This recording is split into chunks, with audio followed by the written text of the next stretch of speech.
இந்த இடத்தில் சைதாப்பேட்டை மாந்தோப்பு பெண்கள் மேல்நிலைப் பள்ளியில் சைதாப்பேட்டையில் இருக்கிற சிறு வணிகர்கள், சாலையோரங்களில் பூ வியாபாரம் செய்பவர்கள், காய்கனி விற்பவர்கள், பழ வியாபாரம் செய்பவர்கள் என்று ஆயிரக்கணக்கான சிறு வியாபாரிகள், அவர்களில் ஒரு 1014 பேருக்கு சிறு வணிக கடன் கொடுப்பதற்குரிய ஒரு நிகழ்ச்சி மிக சிறப்பாக நடைபெற்றிருக்கிறது.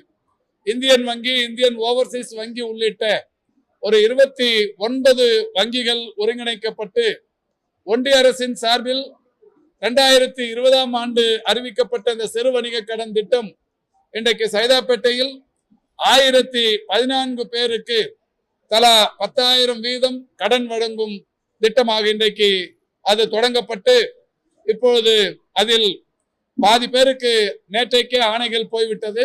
மீதி பேர் வந்து கொண்டிருக்கிறார்கள் ஆணைகளை பெறுவதற்கு.